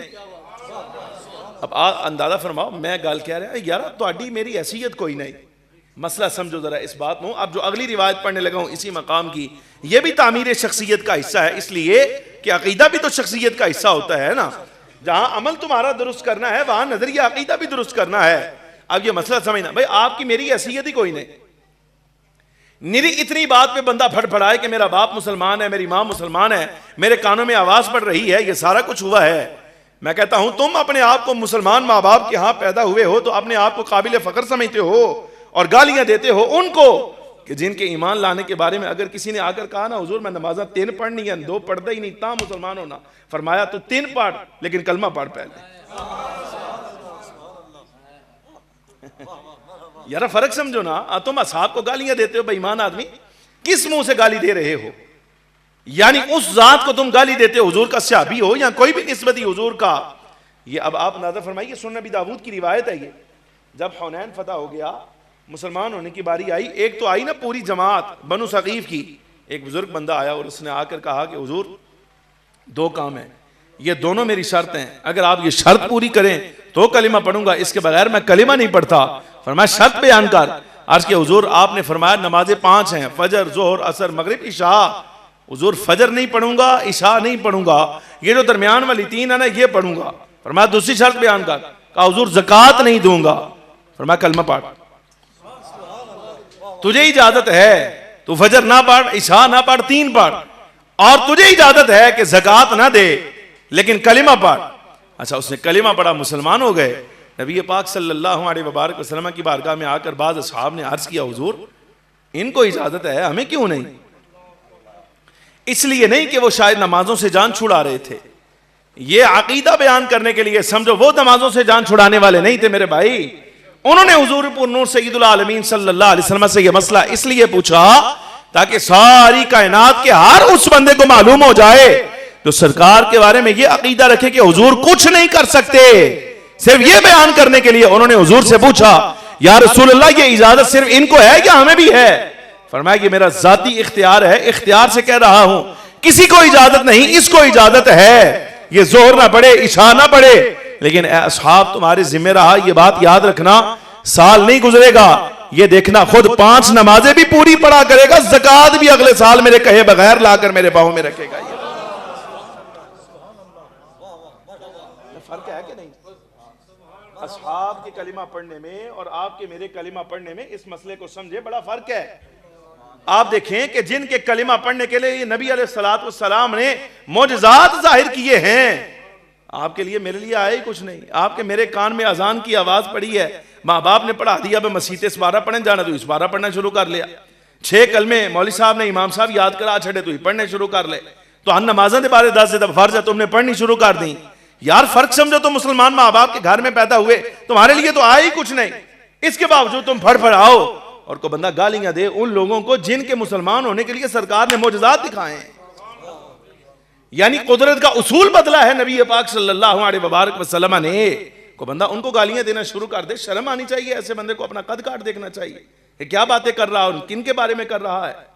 یہ تعمیر شخصیت کا پہلا حصہ ہے. گرامی قدر حاضرین, انتقامی کاروائی, انتقامی قوت ہونے کے باوجود انتقام نہ لینا, یہ ہمارے آقا و مولا صلی اللہ علیہ وسلم کا ایک اسوہ ہے. ایک مثال اور سنیے, یہ بڑا طویل موضوع ہے, میں ختم کرنا بس کافی ہو گیا ہے. ایک مثال اور سماعت فرمائیے, بات ختم. فخر عالم صلی اللہ علیہ وبارک وسلم جس وقت مدینہ منورہ میں تشریف لائے تو امام الانبیاء صلی اللہ علیہ وبارک وسلم کے دشمنوں میں ایک بڑا ترگڑا دشمن تھا, ایک بڑا ترگڑا دشمن. وہ کلمہ بھی پڑھتا تھا, ظاہر حال میں کلمہ بھی پڑھتا تھا, اندر سے پکا منافق تھا. یعنی زبان سے نبی علیہ السلام کے ساتھ اور دل سے گرامی قدر حاضرین پکا کافر, کافروں کے ساتھ. حال یہ ہے, آپ اندازہ کیجئے سرکار احد کی طرف جا رہے ہیں, 250 بندہ لے کر وہاں سے پیچھے ہٹ گیا, میں لڑتا ہی نہیں. توجہ ہے یار, بور تو نہیں ہو رہے تسی؟ او چلو شکر ہے, سبحان اللہ, یعنی سن رہے یار. پوچھنا بنتا ہے نا تواڈے کولو یار, ایویں تسی کہو نا, دیکھو باز بھی ہوتا ہے نا تو اس وقت تک ہوتا ہے. یہ شرط ہے, مشکات کی روایت ہے, جب تک سامع اکتا نہ جائے. لیکن میں پوری کوشش کروں گا انشاءاللہ تعالیٰ آپ کے اکتانے سے پہلے بات ختم کر دوں گا, چھوڑ دوں گا. گرامی قدر حاضرین, آپ یہ دیکھیے گا کیسا اس کا دلیرانہ عادت تھی کہ 250 بندہ لے کر نبی علیہ السلام کی صف سے باہر نکل گیا, میں لڑتا ہی نہیں. جب احد کے بعد, احد میں جو آزمائش آئی, وہ سارے معاملات, 70 صحابہ کرام شہید ہو گئے, جو اہل اسلام پر کیفیت گزری, وہ سب کے بعد اگلا جمعہ آیا, اویو بے ایمان مسجد نبوی کھڑے ہو کے نبی علیہ السلام دی شان دے بارے خطبہ پڑھنا شروع ہو گئے. سیرت نگار لکھتے ہیں اسی جمعے کے بعد, یعنی احد کے ساتھ پہلا جمعہ جو آیا ہے, سرکار منبر پہ آئے تو جتنے اصحاب وہاں مسجد نبوی میں موجود ہیں سرکار کے پیچھے جمعہ پڑھنے کے لیے, گرامی قدر حاضرین اندازہ کرو, یہ اکیلا کھڑا ہوا اور اصحاب کی طرف منہ کیا اور اشارہ حضور کی طرف کر کے کہتا ہے, لوگو یہ دیکھو, یہ اللہ کے رسول ہیں, یہ اللہ کے نبی ہیں, یہ اللہ تبارک و تعالیٰ کے خلیفہ ہیں, رب کے نائب ہیں, ان کو دیکھو, ان کی مانو, یہ ساری باتیں. حضرت عمر رضی اللہ تعالیٰ عنہ جلال آیا, فرمایا بڑا خبیث آدمی ہے تو, شرم ہی نہیں آندی تن. بھئی عملی اقدام کی باری آئے تو 250 بندہ لے کر پیچھے ہٹ جائے اور کافروں والی بولیاں بولے, اور یہاں جمعے میں بیٹھے تو یہاں جو ہے وہ نبی علیہ السلام کی شانیں بیان کرے. بس زبان کی بھی کوئی حد ہوتی ہے, کنیا زبان تیرے منہ جو ہے. بھئی یہ حالت اس بندے کی. لیکن آپ نبی علیہ السلام کا اسوہ دیکھیں, اللہ اکبر. صاحب تفسیر نصفی لکھتے ہیں, وَلَا تُصَلِّ عَلَىٰ أَحَدٍ مِّنْهُمْ مَاتَ أَبَدًا وَلَا تَقُمْ عَلَىٰ قَبْرِ, اس آیت کے ضمن میں. ویسے حدیث کی کتابوں میں, تفسیر کی تو ہر کتاب میں یہ مسئلہ لکھا ہے. یہ مرنے کا وقت جس وقت اس کا آیا نا, جب مرنے لگا اس پر, تو نبی پاک صلی اللہ علیہ وبارک وسلم کے بارے میں اپنے بیٹے, وہ کامل الایمان صحابی رسول تھے, ان کا نام بھی عبداللہ تھا, اس کے بیٹے. قدرت کا نظام ہے, یخرج الحی من المیت و یخرج المیت من الحی. قرآن عزیز کہتا ہے یہ اللہ کی شان ہے, مردے سے زندہ پیدا کرتا ہے, زندہ سے مردہ پیدا کرتا ہے. باپ عبداللہ بن ابی جیسا ہو اور بیٹا عبداللہ جیسا, یہ بھی قدرت کا انتظام ہے. اور باپ عامر الفاسق جیسا ہو, بیٹا غسیل ملائکہ حضرت حنظلہ جیسا. والذین اتخذوا مسجدا ضرارا وکفرا وتفریقا بین المؤمنین وارصادا لمن حارب اللہ ورسولہ من قبل ولا یحلفن ان اردنا الا الحسنى واللہ یشہد انہم لکاذبون. رب العالمین جنہیں جھوٹا کہہ رہا ہے, حضور نے جسے فاسق کہا, نام ابو عامر, بیٹا اس کا غسیل ملائکہ جس کو فرشتوں نے غسل دیا ہے, حضرت حنظلہ رضی اللہ تعالی عنہ. چلو یہاں بھی ایک مسئلہ تمہاری نظر کو شاید ہو سکتا ہے, آپ اس حقیقت کو سمجھیں. باپ رئیس المنافقین ہو, بیٹا کامل الایمان صحابی, تو بتائیے باپ کی کرتوتیں بیٹے پر پڑیں گی؟ زندہ رہنا. باپ ابو عامر الفاسق جیسا بندہ, قرآن اس کے مخالف, نبی پاک صلی اللہ علیہ وبارک وسلم اسے فاسق, نافرمان کہیں, بے ایمان کہیں, اور بیٹا حضرت حنظلہ غسیل ملائکہ, فرشتے آگے غسل دے رہے ہیں, یہ اس کی پاکی کا عالم ہے. آپ اندازہ فرمائیے, تو باپ کا فسق بیٹے پر پڑا. مطلب یہ قدرت کا انتظام ہے کہ یہاں زندہ سے مردہ اور مردہ سے زندہ, یعنی کافر سے مسلمان اور مسلمان سے کافر پیدا ہوگا. تو اگر عبداللہ بن ابی رئیس المنافقین کا کیا حضرت عبداللہ کامل الایمان صحابی رسول پہ نہیں پڑتا, تو پھر یزید کا کیا امیر معاویہ پر کیسے پڑے گا؟ مسئلہ سمجھ آ رہا ہے کہ نہیں آ رہا؟ یار کو تفریق کرنی چاہیے, دیکھنا چاہیے. سمجھ آ رہی کہ نہیں آ رہی؟ مسئلہ دیکھنا چاہیے، منصب دیکھنا چاہیے، شخصیت دیکھنی چاہیے. نبی کتنا پیارا جملہ صاحب فتاوی بزازیہ نے لکھا. صاحب فتاوی بزازیہ حنفی علماء میں سے بہت بڑا عالم ہے، 4 جلدوں پر ان کا فتویٰ ہے. میں نے جس وقت کتاب الارتداد پڑھا، میرے قبلہ لطف لینا، اگر تو زندہ ہو نا تو سبحان اللہ لطف آ جائے گا اس جملے دا جڑا انہاں پڑھ چھڑیا ہے. یہ اہل سنت کا موقف ہے. صاحب فتاوی بزازیہ سے سوال ہی یہ ہوا بھئی یزید نو کوئی معافی نہیں، حضرت امیر معاویہ نو معافی ہے، کیوں؟ مسئلہ سمجھنا نا نا نا اے تو تہاڈا جواب ہے نا، میں صاحب فتاوی بزازیہ دا جواب دے رہے ہیں، وہ سنو او لطف والا ہے. اے ویسے سبق بڑا ڈاڈا ہے، این یاد رکھنا ہے، صحابی رسول ہے، اے یاد رکھنا ہے. لیکن جو صاحب فتاوی بزازیہ نے کہا ہے، فقہا نے، وہ جملہ ہی الگ ہے. سوال ہوا آپ کی خدمت میں، بھائی یزید بیٹا ہے، باپ امیر معاویہ ہے، یہ عجیب تمہارا نظریہ ہے، بیٹے کو معافی دیں دے کوئی نہیں اور باپ کے بارے میں تم کو سنتے کچھ نہیں، کیوں؟ اس کی وجہ کیا ہے؟ صاحب فتاوی بزازیہ نے جواب دیا، انہوں نے فرمایا اس لیے کہ جب مکہ فتح ہوا، سرکار داخل ہوئے نا مکہ مکرمہ میں، تو سرکار نے اعلان فرمایا کہ جو ابو سفیان کے گھر میں داخل ہو جائے اس کو معافی ہے. جملہ سننا، فرمایا امیر معاویہ جو کہ موجود تھے وہ اس گھر میں داخل ہو گئے اس لیے معافی ہے. یزید تھا نہیں، داخل ہوا نہیں، لہذا معافی بھی کوئی نہیں ہونا دے. نعرہ تکبیر، نعرہ رسالت، نعرہ تحقیق، نعرہ حیدری، تاجدار ختم نبوت، ہر صحابی نبی. اے بڑے لطف والی بات ہے. یہ صاحب فتاوی بزازیہ کتابی باتیں ہیں یہ ساری کی ساری. گرامی قدر حاضرین، یہ عقیدہ اہل سنت و جماعت ہے، ستھرا صاف عقیدہ، ہر شے طے شدہ. آپ اور میں جس زمانے میں آئے ہیں ہمیں تو تحقیق کی ضرورت نہیں ہے بھائی. آپ کو کس نے کہا ہمیں تحقیق کرنی ہے؟ یہ تحقیق کا نہیں، تسلیم کا دور ہے. 1400 سال کے بعد بھی اگر کوئی مذہب کہے کہ ہم نے تحقیق نہیں کرنی ہے تو شرم آنی چاہیے ایسے بندے کو. بس 1400 سال والے پیچھے کیا کرتے رہے ہیں؟ اگر تم نے آج آگے تحقیق کرنی ہے تو یہ دور تحقیق کا نہیں، یہ تسلیم کا دور ہے. یہی وجہ ہے کہ ہمارا پورے پاکستان میں نعرہ ہے، جو بندہ تسلیم کا نعرہ لگائے گا سر آنکھوں پر رکھا جائے گا، اور جو بندہ کہے گا کہ میں اس لیے مسئلے میں تحقیق کروں گا، اللہ کی قسم سید ہونے کے ناطے کہہ رہے ہیں اس کو الٹا کر دیں گے ہم اس بندے پہ. تحقیق کا دور ہی نہیں بھائی. تمہیں کس نے کہا تحقیق کا دور؟ یہ ماننے کا دور ہے. تحقیق ہو چکی، 1400 سالہ بزرگ کر چکے ہیں. تحقیق دیکھنا چاہتے ہو؟ امام اعظم ابو حنیفہ نے کر دی ہے، امام شافعی نے کر دی، امام مالک نے کی ہے، امام احمد ابن حنبل نے کی ہے، محدثین نے کی ہے، مفسرین نے کی ہے، فقہاء نے کی ہے، صوفیاء بزرگان دین کر گئے ہیں. تم کسی باغ کی مولی نہیں. تم اس زمانے میں آگر کہو بے تحقیق میں کروں گا. آپ تم سے پوچھ لیا جائے تمہاری تحقیق کا منبع کیا ہے؟ Mobile, social media, engineer, professor, motivational speaker. بھئی قرآن حدیث تمہارے پلے کچھ ہے تو کہیں گے آیت نمبر فلانی، حدیث نمبر فلانی. میں نے ایک نے کیا آندہ ہے کہ تاڑے نال مناظرہ کرنا ہے، مدرسے ہوتے اپنے مدرسے سے. میں کہا یار میں مناظرہ ہے ہی نہیں. تن کہ نے کیا میں مناظرہ، میں دے عام آدمی ہاں، طالب علم میرے نال کدا مناظرہ کرنی ہے، تاڑے نال گل کرنی ہے. تو پورے پاکستان تھوڑے اشتہار لگے پہ. میں کہا جی بسم اللہ، کس موضوع پہ گل کرنی؟ موضوع اس نے بتایا. میں نے کہا حدیث پڑھو، جو موقف تمہارا ہے حدیث پڑھو. رفع یدین پر کہتا تھا بات کرنی ہے. میں کہا حدیث پڑھ. کہاں سے پیش کرے گا؟ کہنے لگا بخاری شریف. میں کہا پڑھ. کہتا حدیث نمبر بخاری شریف جلد 1 حدیث نمبر 10. مزے والی بات سننا ذرا. کہنے لگا بخاری شریف جلد نمبر 1 اور حدیث نمبر 10 یعنی 1010. میں کہا میں اللہ کی قسم اٹھانے کے لیے تیار ہوں، 10 حدیث ہے ہی نہیں، اللہ دی قسمیں نہیں ہے. کہنے لگا میں نکال کے دکھاؤں گا. میں کہا میں کہہ رہا ہوں تو میرے جملے تے غور کر. میں طلاقہ دی قسم چکان ہستے تیار ہاں، طلاقہ دی قسم چکان ہستے تیار ہاں کہ 10 حدیث ہے ہی نہیں. اور خدا کے بندے حدیث ہوتی ہے قال رسول اللہ صلی اللہ علیہ وسلم، یہ حدیث ہوتی ہے. حدیث ہوتی ہے الا اصلی بکم صلاۃ رسول اللہ صلی اللہ علیہ وسلم، یہ حدیث قرار پاتی ہے. یہ بتا کس محدث سے تو نے پڑھا ہے 10 میں بیان کرنے لگا؟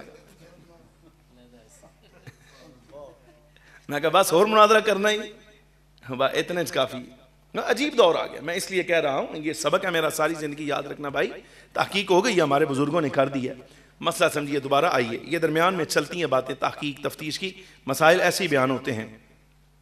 گرامی قدر حاضرین، جب عبداللہ بن ابی رئیس المنافقین کی موت کا وقت آیا، مرنے کا وقت، تو اپنے بیٹے کو بلایا اور بلا کر پاس کہا میری وصیت ہے، نصیحت کہ جب میرا انتقال ہو جائے تو نبی پاک صلی اللہ علیہ وبارک وسلم کی بارگاہ میں جانا اور جا کر عرض کرنا میری وصیت ہے عرض کرنا کہ حضور میرا جنازہ آپ پڑھائیں اور آپ نے اپنا قمیص مبارک مجھے بطور کفن کے دینا ہے. یہ وصیت کر گیا رئیس المنافقین. آپ اندازہ کیجئے نبی پاک صلی اللہ علیہ وسلم کا اتنا بڑا مخالف یار تسی سمجھو اس بات نو کہ میدان میں اگر دشمن عاجز آ جائے اس کے بعد آخری حربہ ہوتا ہے عزت خراب کرنے کا. وَلِلَّهِ الْعِزَّةُ وَلِرَسُولِهِ وَلِلْمُؤْمِنِينَ. عزتوں کے مالک حضور ہیں. تو جو بندہ حضور کی عزت پر ہاتھ ڈالے آپ سمجھیں گے کہ کتنا بڑا مجرم ہوگا وہ. یعنی عبداللہ بن ابی رئیس المنافقین حضرت ام المؤمنین سیدہ عائشہ صدیقہ پر تہمت لگانے کی ابتدا اس بندے نے کی, رئیس المنافقین نے. اتنا بڑا دشمن. لیکن جب مر گیا, مرنے کا وقت آیا تو کہنے لگا میری حضور سے یہ وصیت ہے کہ میرا جنازہ بھی حضور پڑھائیں اور مجھے اپنی قمیص مبارکہ میں کفن بھی دیں. فخر عالم صلی اللہ علیہ وسلم کی بارگاہ میں حضرت عبداللہ اس کے بیٹے آئے اور آ کر کہا کہ حضور باپ مر گیا ہے لیکن وہ وصیت کر گیا تھا کہ قمیص آپ نے بطور کفن کے عنایت کرنی ہے اور جنازہ بھی پڑھانا ہے. فخر عالم صلی اللہ علیہ وسلم نے حامی بری فرمایا ہاں میں اپنا قمیص بھی بطور کفن کے دوں گا اور جنازہ بھی اس کا خود پڑھاؤں گا. سبق دیکھیں, یہ صرف اتنی بات پڑھانے کے لیے, اتنی بات بتانے کے لیے, صرف یہ جملہ سمجھیے گا کہ یارا کوئی رشتہ داروں میں آپس میں کوئی مسئلہ ہو جائے, بہن بھائیوں میں مسئلہ ہو جائے تو یہ جو اعلان کر دیتے ہیں نا فلانا میرے جنازے نہ آئے, یہ نبی علیہ السلام کی سنت کا طریقہ نہیں, حضور کی سیرت کا طریقہ نہیں ہے. یہ فلانے نے میرا منہ نہ دکھانا, این میری چارپائی نو ہاتھ نہ لگان دینا, این نہ کرنا, این نہ کرنا, میرے جنازے پر نہ آئے. اس طرح کی بات نبی پاک صلی اللہ علیہ وسلم کی سیرت کے خلاف ہے. سمجھ آ رہی کہ نہیں آ رہی؟ اب آپ دیکھیے ادرا کہ فخر عالم صلی اللہ علیہ وبارک وسلم نے جب حامی بری ہو گیا سارے معاملات, جب اس کی جنازہ تیار ہوا آ کر سرکار سے کہا گیا, حضور کھڑے ہوئے تو حضرت سیدنا فاروق اعظم رضی اللہ تعالی عنہ نے یہاں سے دامن پکڑا, حضور کا قمیص پکڑ لی اور کہا یا رسول اللہ آپ اس منافق اعظم کا جنازہ پڑھائیں گے. نبی علیہ السلام سے عرض کہ حضور جس نے تاریخ اسلام میں آج تک کوئی موقع نہیں چھوڑا اسلام دشمنی کا اور آپ کی عزت کو خراب کرنے کا, حضور آپ اس کا جنازہ پڑھائیں گے؟ تو تاریخ الخلفاء میں تفاسیر میں آپ اٹھائیے, یہ جملہ درج ہے. نبی علیہ السلام نے دامن پکڑ کے حضرت عمر رضی اللہ تعالیٰ سے کھینچا اور کھینچ کر کہا ہاں عمر میں اس کا جنازہ پڑھاؤں گا, اس لیے کہ مجھے اللہ نے اختیار دیا ہے. جنازہ اس لیے نہیں پڑھاؤں گا کہ اس کا پڑھا رہا ہوں, بلکہ لوح محفوظ پر اللہ نے نظر دی ہے, وہاں مجھے یہ بتایا گیا ہے, دکھا دیا گیا ہے کہ اگر میں نے اس کا جنازہ پڑھایا تو یہ تو مر گیا ہے, واصل جہنم ہوا, اپنے انجام کو پہنچا. نیرا اس کا جنازہ پڑھانے سے لوح محفوظ پر میں نے نگاہ کی ہے, دیکھا ہے کہ اگر میں نے اس کا جنازہ پڑھایا تو اس کے پیچھے بیٹھنے والا 1000 منافق نیرا جنازہ پڑھانے سے مسلمان ہوگا. جنازہ اس کے لیے نہیں پڑھاؤں گا, اس 1000 بندے کے لیے جنازہ پڑھاؤں گا جو یہ منظر دیکھ کر میرا کلمہ پڑھ کے میری غلامی میں شامل ہو جائے.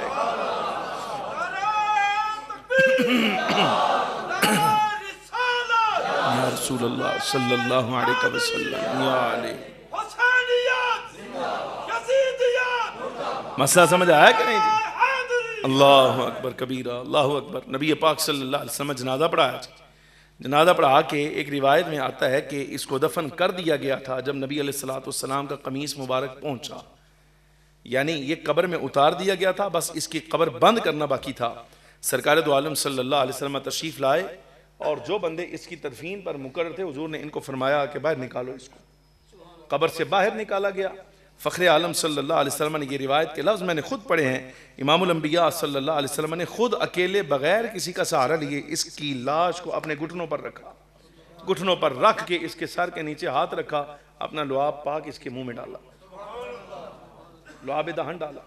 پھر اس کے ساتھ نبی پاک صلی اللہ علیہ وسلم نے اپنا قمیص بھی بطور کفن کے دیا. گرامی قدر حاضرین, صاحب تفسیر نسوی نے لکھا, روایت کیا گیا جب یہ منظر جنازہ پڑھنے والوں نے دیکھا, اہل اسلام تو تھے ہی تھے, وہ تو قائل تھے اس چیز کے, جب منافقین نے یہ منظر دیکھا تو امام نصفی رحمۃ اللہ تعالی علیہ اپنی تفسیر مدارک التنزیل میں فرماتے ہیں, فرمایا پورا 1000 ایسا بندہ جس کا تعلق قبیلہ بنو خزرج سے تھا اور آج سے پہلے نفاق ان کا معمول تھا, یہ منافق تھے, اسی وقت کھڑے قدموں پر نبی علیہ السلام کی یہ شان دیکھ کر کلمہ پڑھ گئے, یہ سوچ کر کہ اگر ہمارا سردار حضور سے برکت مانگ رہا ہے تو ہم حضور کی غلامی میں داخل ہو کر حضور سے برکت حاصل کریں گے. اب رہ گیا اتنا سوال آپ کا کہ اس سے تبرک کی نفی ہوتی ہے, مسئلہ یہ بھی سمجھ لیں کہ اس سے یہ لگتا ہے ایسے ہے. اچھا، فخر عالم صلی اللہ علیہ وبارک وسلم نے جس وقت یہ عمل فرمایا، معمول فرمایا، تو اب اعتراض اتنا بنتا ہے کہ جب یہ رئیس المنافقین کافر ہے، استغفر لهم او لا تستغفر لهم ان تستغفر لهم 70 مرة فلن يغفر الله لهم، جب یہ اللہ کا اعلان ہے تو پھر سرکار نے لعاب مبارک کیوں دیا؟ نبی پاک صلی اللہ علیہ وبارک وسلم نے قمیص مبارک کیوں دیا؟ کفن کیوں دیا؟ اس کی برکت تو پہنچی نہیں. اس کا مطلب یہ ہوا برکت پہنچتی ہی نہیں. بعض شہزادے ایسے بھی ہیں ہمارے، جب ان روایات کو پڑھتے ہیں تو کہتے ہیں اس کا مطلب یہ ہوا کہ جب سرکار کے لعاب نے اس کو نفع نہیں دیا. قرآن کہتا ہے استغفر لهم او لا تستغفر لهم، اور ان تستغفر لهم 70 مرة فلن يغفر الله لهم، بلکہ اس کے بعد جو نص اتری وہاں تو قرآن عزیز نے صریح طور پر اس کو کافر کہا. فرمایا وَلَا تُصَلِّ عَلَىٰ أَحَدٍ مِّنْهُمْ مَاتَ أَبَدًا وَلَا تَقُمْ عَلَىٰ قَبْرِهِ إِنَّهُمْ كَفَرُوا بِاللَّهِ. جب یہ لفظ قرآن عزیز نے کہے ہیں تو اس کا مطلب یہ ہوا حضور کے لعاب نے اس کو فائدہ تو نہ دیا، حضور کی قمیص مبارک نے اس کو فائدہ تو نہ دیا، نبی علیہ السلام کے جنازہ پڑھانے سے اس کو کیا فائدہ ہو؟ اس کا مطلب یہ ہوا کہ حضور کی نسبت فائدہ کوئی نہیں دیتی، یہ تبرک کچھ نہیں ہوتا، یہ برکت کچھ نہیں ہوتی. جن شہزادوں نے یہ نتیجہ نکالا ان کے لیے عرض ہے، یہ جملہ سمجھیے گا شاید آپ کو سمجھ آئے. نبی پاک صلی اللہ علیہ وبارک وسلم کے ہر اثر میں اللہ تبارک و تعالی جل وعلا نے برکت کے آثار رکھے ہیں، ہر اثر میں. صحیح مسلم آپ اٹھائیے، حضرات صحابہ کرام ازواج مطہرات سے ثابت ہے، امام الانبیاء صلی اللہ علیہ وسلم کے وصال کے بعد نبی علیہ السلام کا جبہ مبارک مدینے میں جو بندہ بیمار ہو جاتا، گھول کر اس کو صرف ایک ڈوبہ لگا کے ایسے پیالے میں دے دیا جاتا، بیمار کو پلاؤ تو اللہ صحت دے دیتا. سیدہ ام سلمہ رضی اللہ تعالی عنہا کا یہ معمول تھا. حضرت ام المؤمنین خوشبو والا معاملہ، حضرت سیدہ ام المؤمنین سیدہ حفصہ رضی اللہ تعالی عنہا کے ہاں نبی علیہ السلام کا منہ مبارک تھا، چاندی کی ڈبیا میں بنا رکھا تھا. جس وقت کوئی بیمار آتا، اچھا عجیب بیماراں دا بھی حال عجیب ہے بھائی، انہوں نے جا کے کہے تو یہ مدینے رہندے ہو، کو معالج لبو، کو ڈاکٹر لبو، کو طبیب لبو. انہوں نے کہا وہابیاں دا دور نہیں، ایسے صحابیاں دا دور ہے. انہوں نے کہا وہابیاں دا دور نہیں، ایسے صحابیاں دا دور ہے. اس واسطے کہ دور ہوئے تو پھر اس زمانے دے اندر ڈاکٹر لبیا جاندہ جس زمانے دی برکت نہ منی جائے. ہم تو نبی علیہ السلام کے اصحاب ہیں، ہمارا اعتقاد یہ ہے کہ ڈاکٹر کے ہاں وہ صحت نہیں ہے جو مصطفیٰ کریم صلی اللہ علیہ وسلم کے آثار میں اللہ نے رکھی ہوئی ہے. اور وہ حضرت ام المؤمنین سیدہ حفصہ کے دروازے پر دستک دیتے، ڈبیا نکالتی، اور منہ مبارک نکالا نہیں جاتا تھا بلکہ اس ڈبی کو ہی پانی میں ڈوبا دے دیا جاتا تھا، ڈبو کر نکال کر پیالہ والے کیا جاتا. اور کبھی کوئی ایک ایسا اثر بھی سامنے نہیں آیا کہ نبی علیہ السلام کے تبرکات والا پانی پلایا گیا ہو اور اللہ نے بیمار کو شفا نہ عطا فرمائی ہو. ایسا ہوا ہی نہیں کبھی.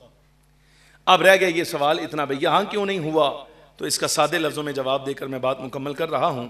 گرامی قدر حاضرین، یہ اس لیے ہوا کہ فخر عالم صلی اللہ علیہ وسلم کو اللہ نے یہ بھی اختیار دیا ہے کہ جہاں حضور کے آثار شریفہ میں تبرک ہے، حضور اگر چاہیں کہ یہ برکت کسی کو نہ ملے تو حضور کے پاس یہ اختیار ہے، کپڑا چلا جائے گا، حضور برکت اس سے واپس کھینچ لیں گے.